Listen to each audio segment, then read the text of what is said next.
svi bi da se pitaju i diktiraju tempo. Hrvatska akademija nauka i umetnosti traži novi uslov za Srbiju za ulazak u EU. Upravo zbog ovoga su na marginama samita EU i zemalja Zapadnog Balkana održanom u Sloveniji početkom oktobra razgovarali Plenković i predsjednik Srbije Aleksandar Vučić. Hrvatska akademija nauka i umetnosti, HAZU, predložila je vladi da kao jedan od uslova za pristupanje Srbije Evropskoj uniji zatraži da zvanični Beograd, kako navode, javno i nedvosmisleno prizna hrvatski jezik kao poseban i nezavisan standardni jezik i jedan od službenih jezika EU, prenela je HINA. Izjavu o tome je doneo Odbor za normu hrvatskoga standardnog jezika HAZU, a prihvatila ju je uprava akademije i sada je ona službeni stav HAZU, koji je osim medijima dostavljen i premijeru Andreju Plenkoviću.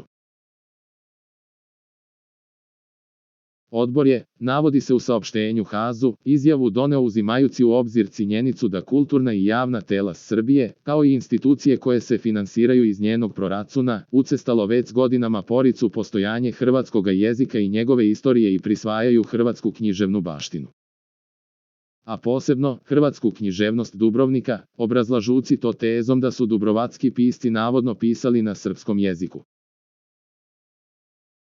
Odluka je, kažu, doneta i zbog činjenice da se u obrazovnom programu u školama Srbije hrvatski jezik navodno lažno prikazuje kao srpski jezik koji se samo naziva hrvatskim imenom. Podsjetimo, početkom oktobra Institut za hrvatski jezik i jezikoslovlje IHJ reagovao je pošto se u udžbeniku gramatike grupe autora Srećina dela za učenike 8. razreda u poglavlju južnoslovenski jezici navodi da srpski, slovenački, makedonski i bugarski jezik pripadaju grupi južnoslovenskih jezika, a u fusnoti piše da Hrvati, Bošnjaci i neki Crnogorci srpski jezik nazivaju hrvatski, bosanski, bošnjački i crnogorski. Institut je ocenio i da su navodi iz udžbenika gramatike falsifikovanje činjenica i negiranje postojanja hrvatskoga jezika, koji je 24. službeni jezik EU, te su dodali da smatraju da je to politički motivisano. Upravo zbog ovoga su na marginama samita EU i zemalja Zapadnog Balkana održanom u Sloveniji početkom oktobra razgovarali Plenković i predsjednik Srbije Aleksandar Vučić.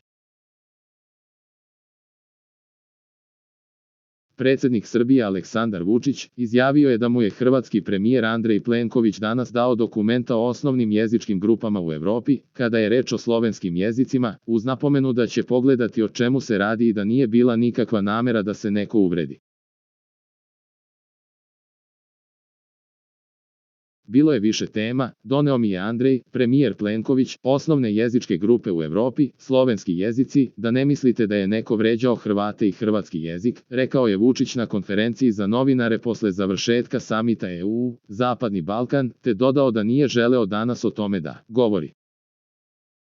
Rekao je da je sa hrvatskim premijerom razgovarao o nestalim osobama, te da obojica smatraju da je važno rešiti to pitanje. Istakao je i da bi voleo da Srbi imaju ista prava u Hrvatskoj kao Hrvati u Srbiji. Za najnovije vesti iz zemlje i sveta kliknite subscribe, like i zvonce. Svaki dan najnovije vesti, zato nas zapratite.